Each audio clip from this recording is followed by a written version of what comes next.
ভোগ এবং সম্ভোগের দৈত্য ইউনূসের সন্ত্রাসী, জঙ্গি, ডাকাত দলের বিভিন্ন সদস্যকে রাষ্ট্রদূত নিয়োগ নতুন করে শুরু করেছে। পত্রিকার খবরে ৪-৫ জনের ছবি দেখলাম। তার মধ্যে ইউনূসের বান্ধবী বা উপপত্নী লামিয়াও রয়েছে। লামিয়া রাষ্ট্রদূতের বিষয়টা সামনে আসাতে এটা পরিষ্কার যে ইউনূস বুঝতে পেরেছে সে দৃশ্যপটে আর থাকতে পারবে না। বাংলাদেশে সে আগেই আর থাকতে পারবে না। লামিয়াকে তাই নিরাপদে কোথাও তার পাঠিয়ে দেয়া দরকার। এখন কোথায় সে লামিয়াকে পাঠায় সেটা দেখার বিষয় আছে। সে কি লামিয়াকে এমন কোনো জায়গায় পাঠাবে যেখানে সে ভবিষ্যতে বসবাস করবে? না এমন কোনো জায়গায় পাঠাবে যেখানে টাকা-পয়সা সরানো দরকার? আপনারা জানেন কিনা জানি না, প্রধানমন্ত্রী শেখ হাসিনা সহ অনেকেই বলেছেন এবং আ বাংলাদেশের মানুষ এটা বিশ্বাস এখনো করে কিনা জানি না। বাংলাদেশের সবচেয়ে দুর্নীতিগ্রস্ত মানুষ ছিল ইউনূস, এখনো আছে। সবচেয়ে বড় টাকা পাচারকারী এবং সবচেয়ে অ্যা তার তো অনেক বিষয় আছে, দরিদ্র মানুষের টাকা মেরে খাওয়া, গ্রামীণ ব্যাংকের সুদ খাওয়া। কিন্তু এ কলা কৌশল করে, হ্যাঁ?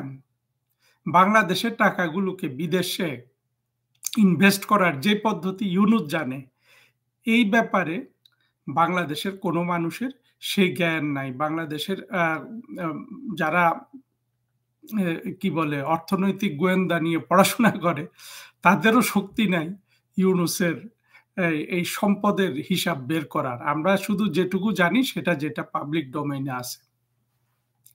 ফলে ইউনূসের এমন কোনো টাকার অভাব নাই যে লামিয়ার মাধ্যমে তার টাকা পাচার করতে হবে। কিন্তু আমরা দেখেছি ইউনূস যেই ধরনের লোভী মানুষ, যেইভাবে সে আগামী ৫,০০০ প্রজন্মের টাকা নিজের পকেটে রাখতে চায়, শেষ মুহূর্তে ব্রিফকেসে, সুটকেসে ভরে ওই বাংলাদেশ ব্যাংকের যে সি গ্রেড বা ডি গ্রেড যে হাসান মনসুর আরেক বদমাশ অ্যা এ আছে, ওকে ব্যবহার করে ইউনূস লামিয়াকে দিয়ে শেষ মুহূর্তে অনেক বস্তা টাকা বিদেশে নিয়ে যাবে, যদি এ এ এ এ আ এটার কোনো সন্দেহ থাকার কোনো কারণ নাই। ফলে ইউনূসের এটা আসলে চলে যাওয়ার একটা নির্দেশনা দেয়। সাথে, সাথে অনেকগুলা বদমাশ এগুলো আসছে কোথা থেকে? লুৎফে সিদ্দিকী নামে একজন, তার বাপ ছিল পুলিশের লোক। একই ফ্যামিলি থেকে ২ টাকে নাকি রাষ্ট্রদূত বানাচ্ছে। এই লুৎফে সিদ্দিকী এবং তার বোন। এই লুৎফে সিদ্দিকীকে যখন আনা হয়, তখন অনেকেই কি যে মানে এখানে ঢাকঢোল পিটিয়েছে। সে বিশাল এক অধ্যাপক, বিশাল কিছু করে ফেলেছে অল্প বয়সে। এবং আমি এমনকি ওই যে নৌকায় করে যে অ্যা অ্যাটম বোমা আনার কথা বলেছিল, সেই শাহিদুজ্জামানকেও আমি টক শো করতে দেখেছি যে লুৎফে সিদ্দিকীর দেখে বায়োডাটা পড়ে সে এত অভিভূত, সে জানে যে ইউনূস ম্যাজিক শুরু করেছে। তারপরে তো আমরা দেখলাম ১৫-১৬ মাসে আসলে শুধু বাংলাদেশের ক্ষয় আর ক্ষয়, এবং এদের কারো কোনো কিন্তু ভূমিকা নাই। এই ধরনের আপনার আম কি বলে একটা ধোঁকাবাজি তন্ত্রে আপনি কোনো ভূমিকা রাখতে পারেন না। তারপরে দিল কাকে? ঢাকা বিশ্ববিদ্যালয়ের ভিসি নিয়াজকে। দেখেন বাংলাদেশে আ এর আগে একটা পুরোপুরি গুন্ডা সন্ত্রাসী কখনো ভিসি হয় নাই। এই নিয়াজ। নিয়াজ আবার দেখলাম যে শেখ হাসিনার সরকারের আমলে বঙ্গবন্ধু বলেও কিছুদিন চিৎকার-টিৎকার করেছিল। কিন্তু সে ছিল পুরাপুরি একটা মৌলবাদী শিবিরের গুন্ডা। ঢাকা বিশ্ববিদ্যালয়ে অ্যা আসলে কি বলবো? আমাদের বাংলাদেশটাকে জঙ্গি, সন্ত্রাসী, স্বাধীনতা বিরোধী মৌলবাদীরা এমনভাবে অপমানিত করার সুযোগ পেয়েছে আমাদের কি বলবো অসাবধানতার সুযোগ নিয়ে। ঢাকা বিশ্ববিদ্যালয় এর আগে দেখেন বিএনপির ভিসি গুলা যদি আমরা দেখি, মনিরুজ্জামান মিয়া, এমাজউদ্দিন আহমেদ, মিস্টার ফয়েজ, এই লোকগুলো পাকিস্তানপন্থী। কিন্তু দেখেন এরাও কিন্তু একটা ডিসেন্ট মানুষ, তাই না? সমাজে তাদের একটা ভাবমূর্তি আছে। তার আপনার তার সাথে মিলিয়ে আপনি নিয়াজকে খাড়া করেন তো। দেখবেন আপনি কতটা অপমানিত বোধ করবেন যদি আপনি ঢাকা বিশ্ববিদ্যালয়ের ছাত্র হন বা এই বিশ্ববিদ্যালয় নিয়ে আপনার কোনো ধরনের আবেগের কোনো জায়গা থাকে। এই নিয়াজকেও এই ইউনূস রাষ্ট্রদূত বানালো। অর্থাৎ নিয়াজও জানে যে এগুলো সব আসলে বিদেশে পালিয়ে যাচ্ছে। ভবিষ্যতে এগুলো কেউ আর কোনোদিন বাংলাদেশে ঢুকবে না। ঢোকার ইচ্ছাও ওদের নাই। এটা উম এ এ এবং তারা পারবেও না। ইউনূস এর আগে আরো ৩-৪ টা বিভিন্ন দূতাবাসে নিয়োগ দিয়েছে। আপনার ওই যে ফজল আনসারী নামে যে জঙ্গিটা ওয়াশিংটনে ডিপ স্টেটের পয়সা খেয়ে, খেয়ে ওইখানে প্রধানমন্ত্রী শেখ হাসিনার বিরুদ্ধে এবং আওয়ামী লীগের সরকারের বিরুদ্ধে লেকচার দিত। এই স্টেট ডিপার্টমেন্টের যারা ছিল, কি বলে, স্পোকস পারসন ছিল তাদের সামনে। তাকে রাষ্ট্রদূত করলো। তারপরে থেকে একটা লাল বদরকে ধরে এনে রাষ্ট্রদূত করলো। বোধহয় টার্কি থেকে এনে মালদ্বীপে। তারপরে এই যে শাহাদাত চৌধুরীর পিয়ন ছিল, সবচেয়ে বড় বেয়াদব গুলাই যে মধ্যে ফুয়াদের মতো আরেকটা বেয়াদব এই মুর্তজাকে সে ওয়াশিংটনে নিয়োগ করলো প্রেস মিনিস্টার করে। ইউনূসের কোনো নিয়োগে কিন্তু আপনার হঠকারিতা ছাড়া, আপনার মানুষকে মানে চমক দেখানো ছাড়া কোনো কিছু নাই। আশিকের কি হইল এখনো জানি না। এই আশিক এইসব বাচ্চা পোলাপান নিয়ে আমাদের কথা বলতে হয়। আমাদের আসলে আমাদের এগুলো একটা আসলে গোটা জাতির দুর্ভাগ্য এবং মুক্তিযুদ্ধের মাধ্যমে অর্জিত একটা দেশের একজন সুনাগরিকের জন্য এগুলো আসলে অত্যন্ত মনোবেদনারও কারণ। এর মধ্যে নাকি জসিম তো আওয়ামী লীগের সময় তরক্কি করতে, করতে অনেক উপরে উঠেছে। আরেক স্টান্টবাজ এই ছেলেগুলা,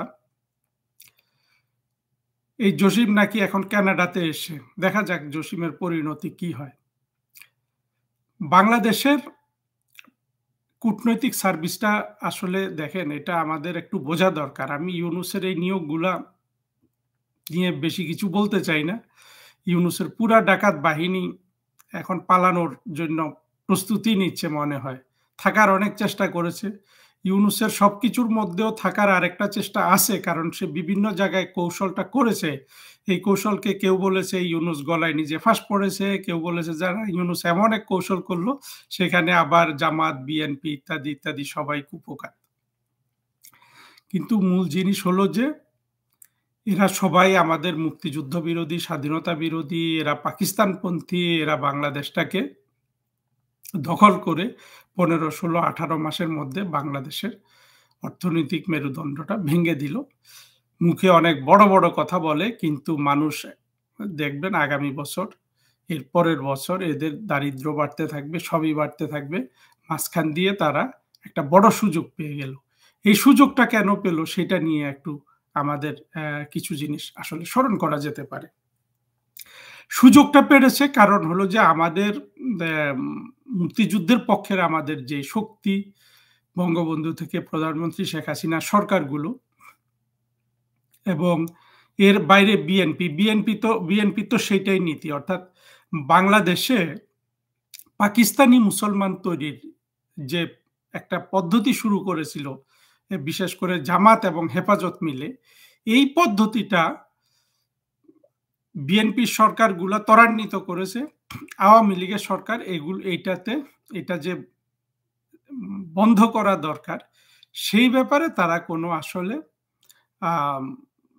মানে কৌশলগত বা বুদ্ধিবৃত্তিক কিংবা প্রজ্ঞা ভিত্তিক কোনো ধরনের সিদ্ধান্ত তারা নিতে পারে নাই।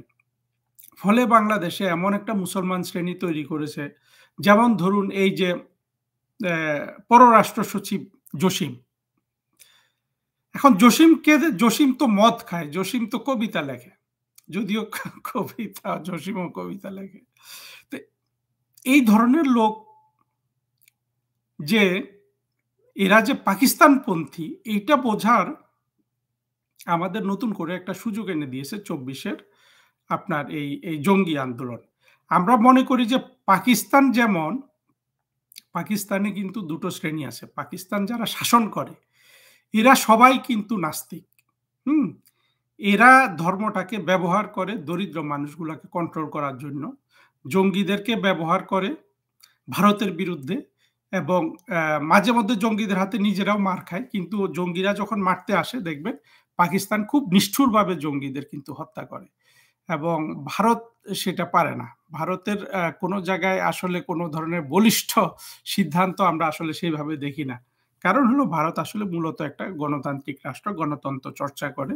তবে এই ভারতের ত্রুটিগুলার মধ্যে একটা হলো এরা না পারলেও নিষ্ঠুরতাটাকে গ্রহণ করতে, না পারলেও কোনো ধরনের কঠিন সিদ্ধান্ত নিতে। তাদের সিদ্ধান্তের মধ্যে আমি সবসময় একটা দোলাচল দেখি। আম এর মধ্যে এক ধরনের গণতান্ত্রিক ব্যবস্থা আ কায়েম থাকাতে ভারতের একটা ধীরগতিতে উন্নতি হচ্ছে। কিন্তু এই রাষ্ট্রটাকে যে আরো বেশি উন্নতি করার সুযোগ ছিল, সেই সম্ভাবনাও কিন্তু ভারতের আ রাজনৈতিক নেতারা পুরোপুরি রিয়ালাইজ করতে পারেন নাই। সেটা হয়তো আসলে করা যায়ও না। কিন্তু আমাদের জন্য সমূহ বিপদ হয়ে গেছে এই এই পাকিস্তানি মুসলমান বাংলাদেশে বাড়ানো। সেই বাঙালি মুসলমানের মন নামে এক পুঁথি লেখা পুঁথি এম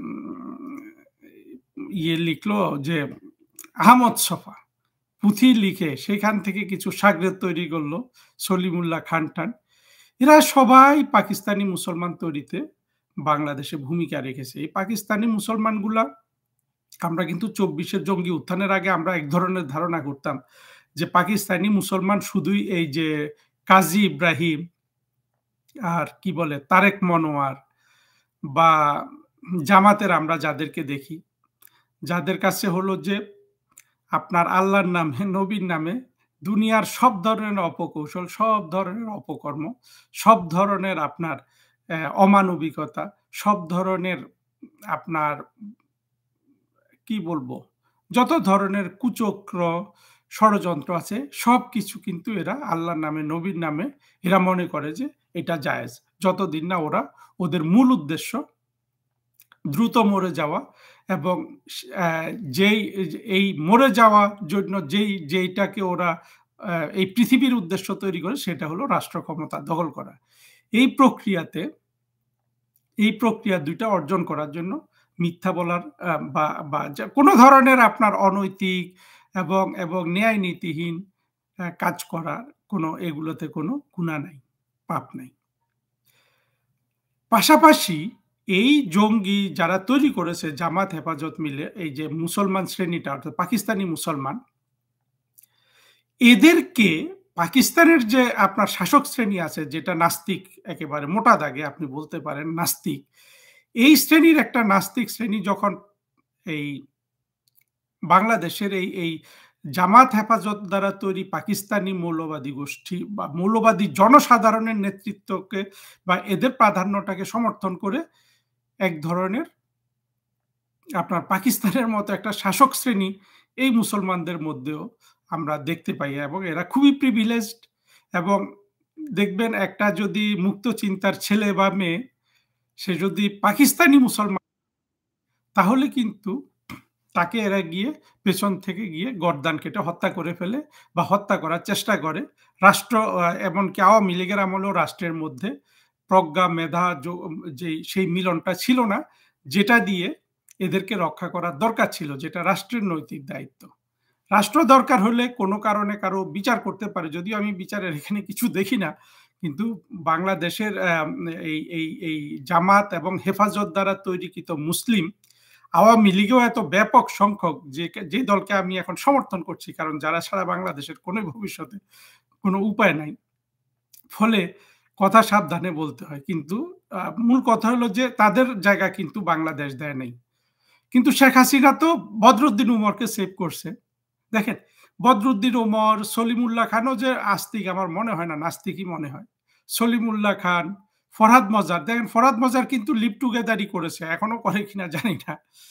আপনি একটা অন্য কোনো মানে যেকোনো আমাদের মুক্তিযুদ্ধের চেতনাপন্থী একটা ছেলে বা মেয়ে যদি লিভ টুগেদার করে, এই পাকিস্তানপন্থী জামাত হেফাজত ওদেরকে বাইর করে এনে কিন্তু গর্দান কেটে মেরে ফেলবে।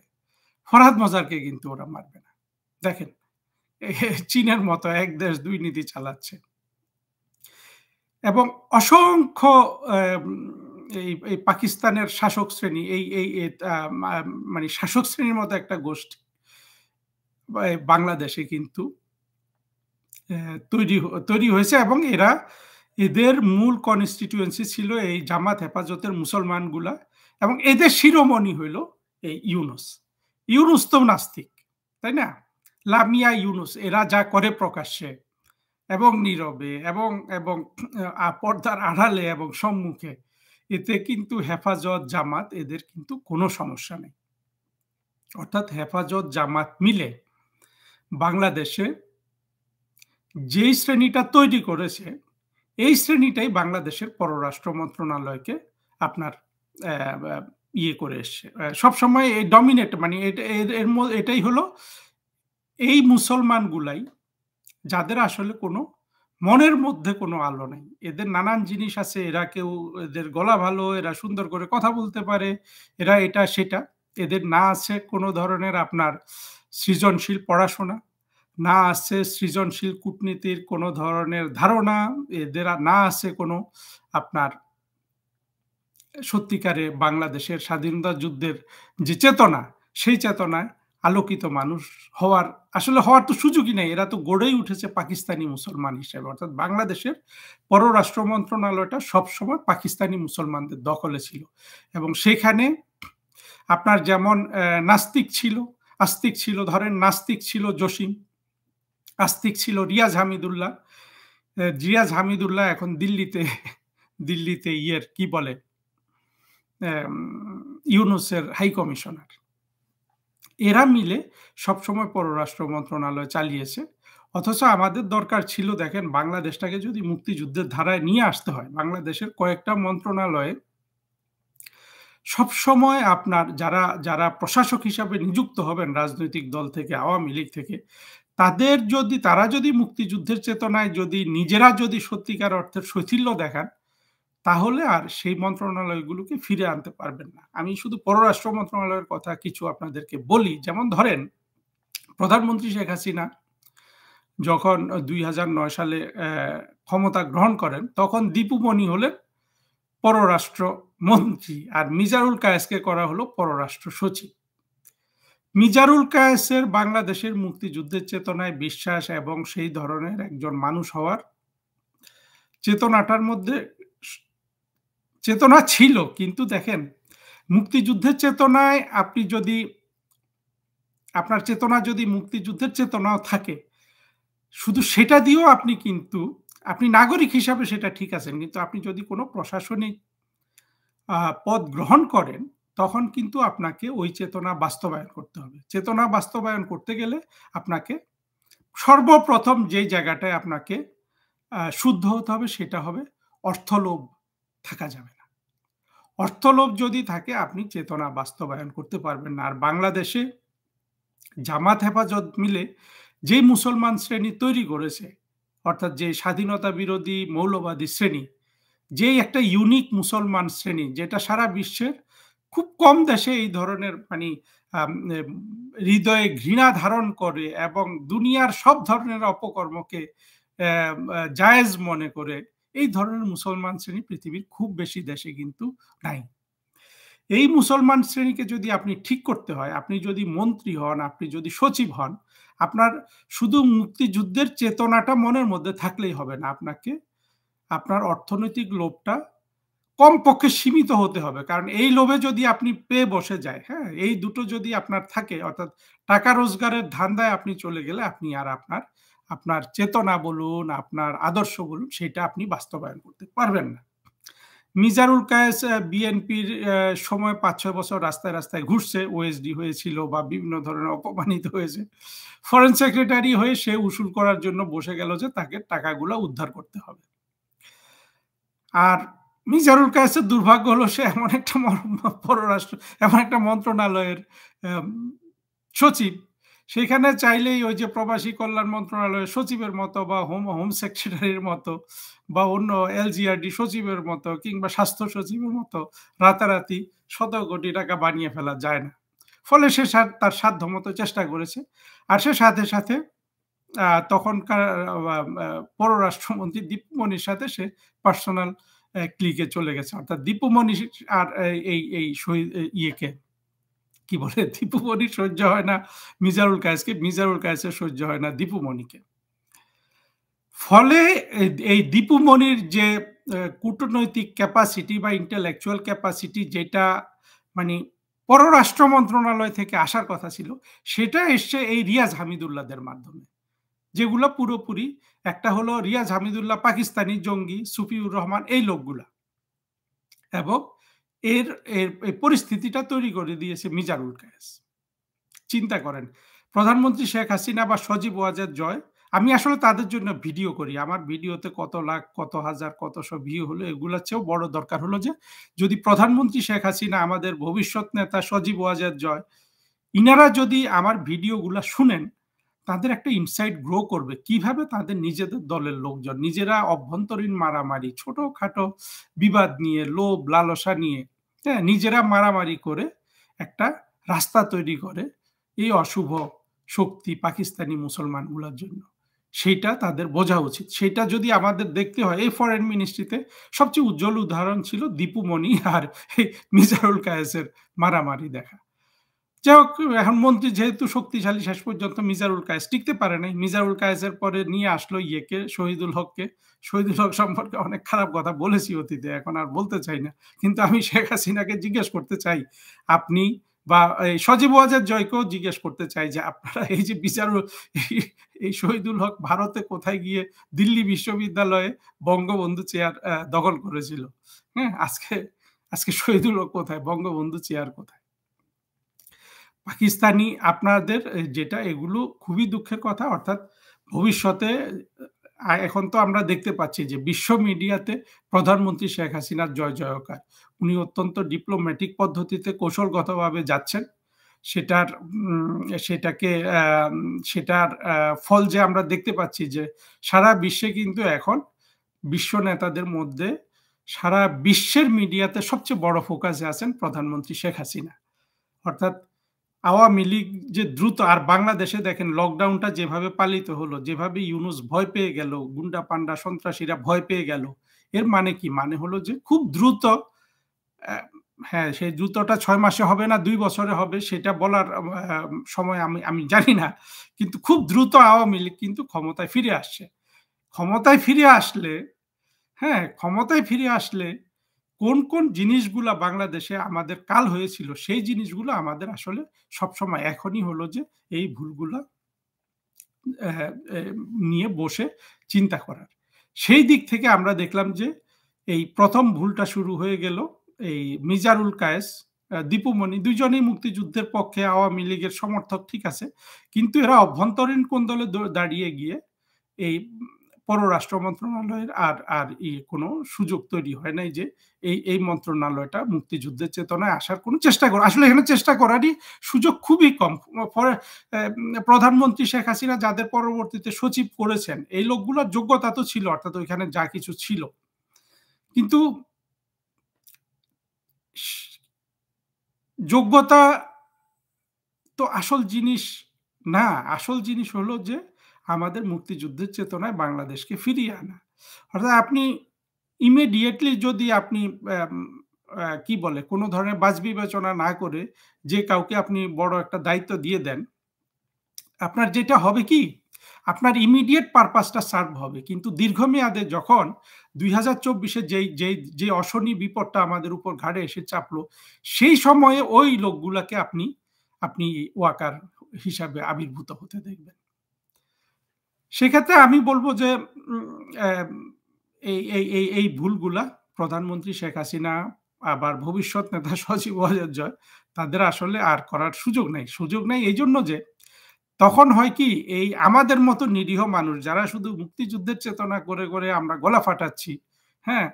তাদের উপর তারা ভীষণ অন্যায় ইতিমধ্যে করেছেন। তারা নিজেদের লোকগুলোকে মানি ঠিকমতো শুধু শুধু যোগ্যতার যোগ্যতা তো আসলে যোগ্যতার ভিত্তিতেও তারা কিছু চিন্তা করেনি। তারা যে মুক্তিযুদ্ধের চেতনায় যে বাংলাদেশটাকে দাঁড় করানো দরকার, সেই দিকে আমি তো অন্তত কোনো মানুষকে দেখিনি। সেই কাজগুলো ভবিষ্যতে এইটাই একমাত্র গুরুত্বপূর্ণ কাজ হওয়া উচিত। দেখেন, এই মিজানুল কায়েস আর দীপু মনি যখন এরপরে যেসব মন্ত্রীগুলো এসছে, তারপরে কি শাহরিয়ার আলম আসলো, এই এই যে বয়োবৃদ্ধ ওই লোকটা আসলো যে মারা গেল মাহমুদ আলী। মাহমুদ আলী সাহেবের চেতনা-টেতনা সব ঠিক আছে। কিন্তু একটা টাউট টাইপের লোক।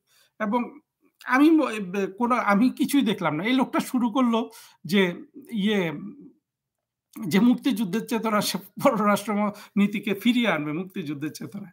তার কোন দিকেই সে গেল না। পরে তিনি এই তাকে আবার কিভাবে প্রধানমন্ত্রী শেখ হাসিনা অর্থমন্ত্রী নিয়োগ দিলেন, আমি বুঝি না। অর্থমন্ত্রী আপনি ইয়েকে দিতেন, এই মোমেন সাহেবকে দিতেন, আমাদের পররাষ্ট্রমন্ত্রী। কেন মোমেন সাহেবকে দিতে বলছি? মোমেন সাহেবকে আমি দেখেছি যে একেবারে বেসুমার পরিশ্রমী একটা লোক। নেত্রী যা চায় তা করার একটু চেষ্টা করে। হ্যাঁ? রাত-দিন খাটে। আপনি ইয়ে করতেন, অর্থমন্ত্রী করতেন। কেন তাকে অর্থমন্ত্রী করতে বলছি, কেন তাকে পররাষ্ট্রমন্ত্রী করতে বলছি না, সেই জায়গাটা হলো এখানে গুরুত্বপূর্ণ। কারণ হলো যে দীপু মনির পরে যারা এসেছেন, এদের ভালো-মন্দের দিকে আমি যাচ্ছি না। কিন্তু কথা হলো যে এই যে মুক্তিযুদ্ধের চেতনা সম্পর্কে যে সচেতনতা, এই চেতনাটা যে আসলে কি? পাকিস্তানি মুসলমান কোনটা? বাংলাদেশী মুসলমান কোনটা? এই পার্থক্যগুলো বোঝার যোগ্যতা মোমেন সাহেব বলুন, শাহরিয়ার আলম বলুন, এদের কারো কিন্তু ছিল না। হুম? ফলে আর হাসান মাহমুদের কথা তো বাদই দিলাম। হাসান মাহমুদ তো নিজেকে মনে করে যে বড় পণ্ডিত। বর্তমান বিশ্বে আপনি একটা টুইট নিজে লিখতে পারবেন না। হ্যাঁ? এমন লোককে যদি আপনি পররাষ্ট্রমন্ত্রী করেন, আপনি নিজের কবর নিজে খুললেন ওইখানে একটা। এটা দিয়ে অর্থাৎ আমি আওয়ামী লীগকে উদ্দেশ্য করে বলছি। এই লোকগুলাকে আপনারা হ্যাঁ, জানি যে লোকজনের অভাব আছে। পররাষ্ট্রমন্ত্রী হওয়ার মতো লোকের অভাব আছে। পররাষ্ট্র সচিব হওয়ার মতো সত্যিকারের আলোকিত মানুষ ফরেন মিনিস্ট্রিতে খুবই কম। তা আপনারা লোকজন তৈরি করেন। আপনারা আপনাদের ছেলে-মেয়েদেরকে মানুষ করেন। একটা ভালো পররাষ্ট্রমন্ত্রী হওয়ার মতো একটা ছেলে-মেয়ে এদেরকে রেডি করেন। হ্যাঁ? সেটাও তো আপনারা করতে পারেন না। অর্থাৎ আপনাদের যে দীর্ঘমেয়াদে, স্বল্প মেয়াদে প্রজ্ঞার সাথে বাংলাদেশটাকে যে এই বঙ্গবন্ধুর রক্ত চিন্তা করেন বাংলাদেশে, হ্যাঁ? জাতির পিতাকে খুন করা হয় সপরিবারে। যারা খুন করেছে সেই গোলাম আজমকে জামাই আদরে কিন্তু মরতে দেয়া হয়।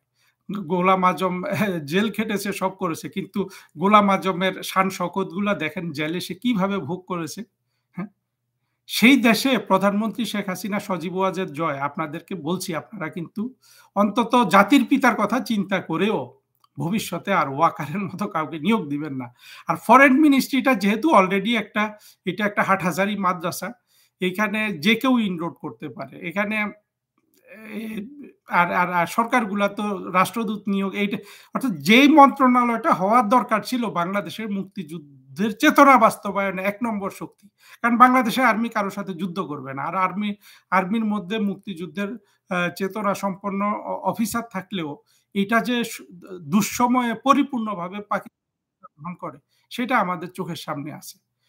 আর্মিকে তো কন্ট্রোল করা অনেক কঠিন। অথচ পররাষ্ট্র মন্ত্রণালয়কে একটা তুড়ি মেরে কন্ট্রোল করা যায়। সেই কন্ট্রোলটা কিন্তু শেখ হাসিনার সরকার নিতে পারল না। শহীদুল হক নিশ্চিতভাবে শেখ হাসিনাকে খুশি রেখেছে, না কাকে খুশি রেখেছে জানি না। সে এমনভাবে পরতে জঙ্গি এবং মৌলবাদী স্বাধীনতা বিরোধীদের তৈরি করেছে। এই ৭ বছর সে ফরেন সেক্রেটারি থাকা অবস্থায় এগুলোই এখন এই ফরেন মিনিস্ট্রিটা লিড করতেছে।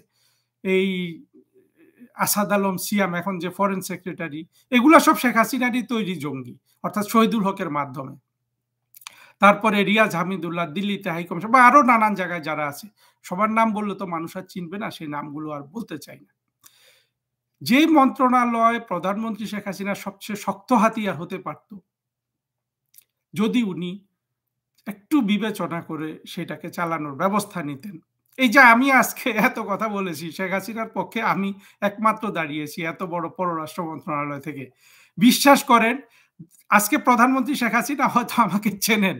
এই ২০২৪ এর জঙ্গি উত্থানে এই পতন না হলে আমি রিটায়ার করা পর্যন্ত আওয়ামী লীগের কোন লোকই আমাকে চিনত না। সজীব ওয়াজেদ জয় আমাকে চিনত না, শেখ হাসিনাও আমাকে চিনত না। এইটা শেখ হাসিনার ব্যর্থতা, সজীব ওয়াজেদ জয়েরও ব্যর্থতা হয়ে যেত। কেন চিনত না জানেন? কারণ হলো যে জাতির পিতা যারা খুন করল, সেই খুনিরা যেভাবে বাংলাদেশে বসলো, আমাদের মুক্তিযুদ্ধের চেতনা বাস্তবায়নে তাদের যে অসাবধানতা, এই অসাবধানতার ফাঁকে সত্যিকারে বাংলাদেশে মুক্তিযুদ্ধের চেতনাপন্থী যে লোকগুলো সত্যিকারে কন্ট্রিবিউট করতে পারত, তাদেরকে চেনার তাদের কোনো আসলে পদ্ধতি ছিল না। ফলে এই চেনা কোনোদিনও হতো না। এবং যে একটা করুণ পরিণতির মাধ্যমে এই চেনাটা হলো, সেটাতে আমি ক্ষতিগ্রস্ত না, আমি সুখীও না। আমি প্রধানমন্ত্রী শেখ হাসিনার জন্য সবচেয়ে বেশি কষ্ট পাই। যেই মানুষটা সারাদিন পরিশ্রম করে বাংলাদেশকে এত বড় একটা অর্থনৈতিক অগ্রগতি দিলেন, বাংলাদেশের গরিব দুঃখী মানুষের জীবনের উন্নতির চেষ্টা করলেন, তাকে অপমানিত হতে হয়েছে। একমাত্র পাকিস্তানি মুসলমানদেরকে কিভাবে ডিল করতে হবে এইটা, এই সম্পর্কে ধারণা বা প্রজ্ঞা তৈরি করতে না পারাতে। সেই পাকিস্তানি মুসলমানের পররাষ্ট্র মন্ত্রণালয় যেমন ভর্তি, এই বাংলাদেশটাও ভর্তি। দেখেন, আমাদেরকে এটা আমি এটা এই পাকিস্তানি মুসলমানদেরকে কিভাবে ডিল করতে হবে এর বিকল্প আমি কিন্তু বারবার বলছি। আমরা যারা মুক্তিযুদ্ধের চেতনায় বিশ্বাসী এবং যারা মননশীল, ক্রিয়েটিভিটিতে বিশ্বাসী, তাদের চিন্তা করতে বলব। আমার থেকে ভালো চিন্তা কেউ যদি নিয়ে আসতে পারেন, সেটাকেও গ্রহণ করতে হবে। আপাতত আমি সেটা পাবলিক ডোমেইনে দেখছি না। আমার কথা হলো, বাংলাদেশে যে পাকিস্তানি মুসলমান তৈরি হয়েছে, এই মুসলমানগুলাকে আমরা চাই না। আমরা দরকার হলে সৌদি আরবের মুসলমান চাই। আমরা সৌদি আরবের মতো মুসলমান তৈরি করব। হ্যাঁ? তারা তো এই যে হিন্দু ঘৃণা, ভারত ঘৃণা করে না। আপনার ইউএইর মুসলমান তৈরি করব, যেখানে ভারতের লোকজন এই দেশটার সব ধরনের চালিকা শক্তি। আমরা দরকার হলে মিশরের মুসলমান তৈরি করব, যেখানে আপনার খ্রিস্টানদেরকে তো মিশরের মুসলমানরা, হ্যাঁ, সেখানে তো জামাতে ইসলাম আছে, ব্রাদারহুড, কিন্তু বাকি মুসলমানগুলা তো এই খ্রিস্টানদের ঘৃণা করে না। তারপরে আমরা মরক্কোর মতো মুসলমান তৈরি করব। আমরা সারা বিশ্বের মুসলমান তৈরি করব দরকার হইলে বাংলাদেশে। কিন্তু আমাদের এই যে পাকিস্তানি মুসলমান তৈরি হয়ে গেল, এই মুসলমানগুলাকে আমাদের রিপ্লেস করে ফেলতে হবে। এরা আমাদের মুক্তিযুদ্ধের সবচেয়ে বড় শত্রু। আমরা এটা যদি রিপ্লেস করার কথা চিন্তা না করি, ভবিষ্যতে কিন্তু আমরা মুক্তিযুদ্ধের পক্ষের, অর্থাৎ বঙ্গবন্ধুর সৈনিকরা বা শেখ হাসিনার সৈনিকরা বাংলাদেশে টিকতে পারবো না। আমরা কিছুদিন এসে রাষ্ট্র শাসন করতে পারবো, কিন্তু তারপরে আমাদের আবার এই পাকিস্তানি মুসলমানগুলা আমাদেরকে পরাজিত করবে। সুতরাং বাংলাদেশ থেকে পাকিস্তানি মুসলমানদের আপনার নির্বিষ করে দেয়া, এদের রাজনৈতিক এবং অর্থনৈতিক ক্ষমতা, হ্যাঁ, জিরো করে দেয়া, এটা আমাদের এই এই এই এই এই প্রজেক্টটাই হওয়া উচিত ভবিষ্যতে মুক্তিযুদ্ধের পক্ষের যে সরকার আসবে, তার একমাত্র প্রজেক্ট। এবং সেখানে পররাষ্ট্র মন্ত্রণালয়টাকে তার পোটেনশিয়াল অনুযায়ী ব্যবহার করতে হবে। প্রধানমন্ত্রী শেখ হাসিনার ১৫-১৬ বছর সময়টা ছিল একটা, আমি বলব যে একটা একটা মানে এই সময়টা হতে পারতো একটা ১০-১৫ বছর একটা মন্ত্রণালয়কে, যেখানে বছরের পর বছর পাকিস্তানি মুসলমান দখল করেছে, তৈরি হয়েছে, লালন পালন হয়েছে, সেই মন্ত্রণালয়টাকে ১০-১৫ বছর সময় কিন্তু বেশ ভালো একটা সময় এটার খোল নলচে পাল্টে দেয়া। সেই চেষ্টাটা যেন ভবিষ্যতে করা হয়। কারণ বাংলাদেশের মুক্তিযুদ্ধের চেতনা বাস্তবায়নের জন্য পররাষ্ট্র মন্ত্রণালয় সবচেয়ে অনুকূল ভূমিকা কেন পালন করতে পারে জানেন? কারণ হলো, মুক্তিযুদ্ধের চেতনা সারা বিশ্বে বিক্রি করা যায়। এই জঙ্গি মৌলবাদ সারা বিশ্বের কোথাও বিক্রি করা যায় না। তারপরেও এটাই বিক্রি চলছে। কারণ হলো, এখানে যেসব মেধাবী ছেলে-মেয়েগুলা আসে, এগুলা সবাই মগজ ধোলাইকৃত পাকিস্তানি মুসলমান। এই পরিস্থিতিটা ভবিষ্যতে আমাদের চেঞ্জ করতে হবে। এইটা আমাদের এখনই ভাবতে হবে, এবং এই পরিবর্তন না করলে আমাদের সত্যিকারের বাংলাদেশ গঠনে এই কূটনৈতিক সার্ভিস থেকে আমাদের কোনো কিছু কখনো এড হবে না, এবং বিপদে এরা সবাই ওয়াকারের মতো পালিয়ে যাবে। আজকে যেমন সবাই পালিয়ে গেছে, আমি তো কাউকে দেখি না। ধন্যবাদ।